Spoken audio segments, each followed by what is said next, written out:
Hi, I'm Sheila Long O'Mara, Executive Editor with Furniture Today. Welcome to this week's Bedding Insights. And my guest today is Dirk Stallmann, the president of Verlo Mattress Company. Hi, Dirk.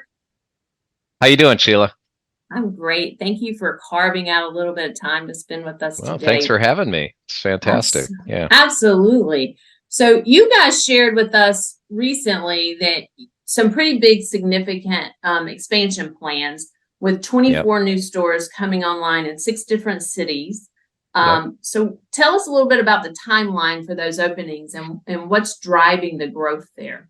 Yeah. So I think the biggest thing that's driving the growth is, we're a franchise system, and because of that, we're relying on new owners in these markets to get these stores open.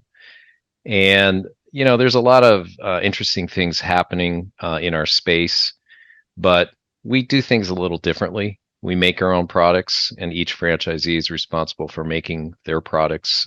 So the products are made locally. And because we make our products, we can service our products. So there's a little bit different value proposition in how we go to market. As it relates to the opening schedules, that's correct. We've actually been pretty successful in landing some owners in some pretty exciting dynamic markets. Markets in Texas are doing quite well as far as development is concerned. Denver, Phoenix, those are all Denver and Phoenix are actually sold out for us. So we expect over the next 24 months, we're going to have probably um, over 25 units opening in the next 2 years. And then for those owners that signed the multi-year agreements, or I'm sorry, multi-unit agreements, those will be scheduled out basically one per year. So if you signed for 7 stores, it's going to take you approximately 6 to 7 years to get them all open. Now, I think a lot of our owners are moving faster than that because they want to get those multi-units up from an efficiency standpoint. So, Mm. um, that's kind of looking out long term, but I think it's actually going to be a little quicker. Wow, good for you. So the new stores, you're going from 32 to about 56 is Hmm. the math. That's what we know of today, correct? Yeah. And it could change. It could change Yeah. tomorrow, right? Yeah, exactly. But overall, when we look at the industry, mattress retailing, it's Hmm. soft right now from Hmm. everybody that we talk to. And retail stores or the counts are going down instead of up. So how are Hmm. you bucking that trend? Well, obviously, as you see some erosion happening in the retail landscape, it also creates opportunity.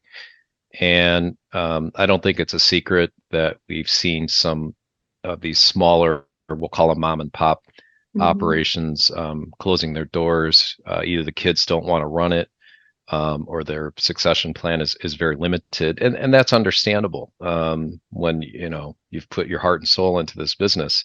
Unfortunately, in some cases, some of these are still pretty good businesses. They just have no way to continue them, and obviously, the I think the appetite to acquire businesses like that right now with interest rates and some other the other things that are creating different types of pressures, it's not as appetizing as it was even maybe a year ago or two. So, we see opportunity. Again, our go-to-market strategy is different than a traditional mattress retailer. Making and servicing products is really our focus, and we like to think we're really more focused on the relationship with the customer versus the transaction. And that's what makes a difference. And I think we have a bunch of new business partners in our new owners that see that same value proposition, and they're eager to get started and try to make those relationships in their communities. Sounds exciting. And the states that are the cities, the regions that you're opening up in, like you mentioned, Phoenix and Denver and Dallas, those are all growing areas of the Yeah, country. yeah, Um, it makes perfect sense. So what yeah. other areas, states or regions are on your, Sure.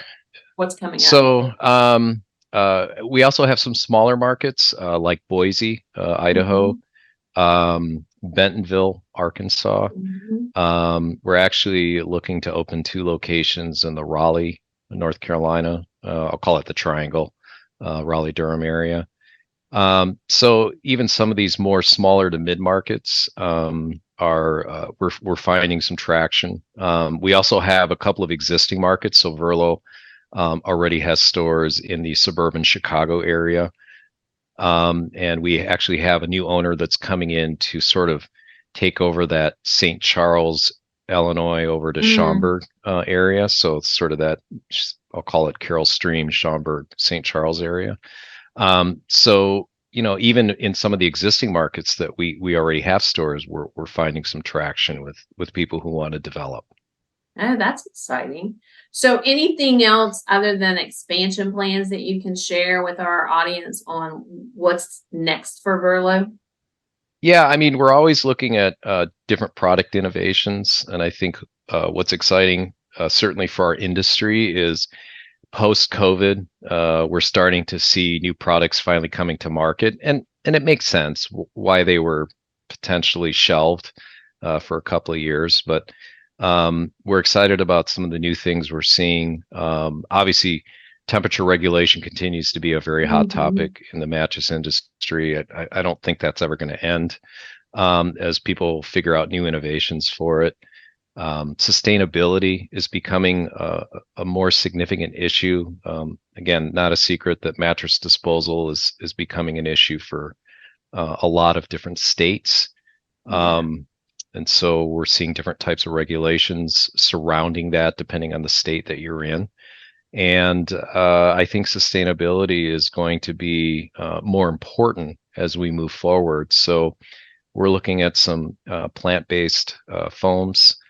We're looking at different ways to dispose of our products, recycle our products. There's a lot more on the horizon, and I think that's probably okay. I mean, we've kind of been without innovation for a few years, and it's time. It's time to see some new stuff coming to market. Ah, that sounds like some fun stuff going on then. Yeah, it's always Um, fun to be in the product side, right? To think about product and product development. So, and where it's yeah, headed, right? It's a yeah, lot going on for yeah, sure. yeah. Well, listen, Dirk, I appreciate you taking the time, but we are out of time. And I will let you get back to your day. Thank you I so can, much for having me. absolutely. I'm thrilled that you could carve out a little piece of your day. Again, I'm Sheila Long O'Mara with Furniture Today. Thanks for tuning in.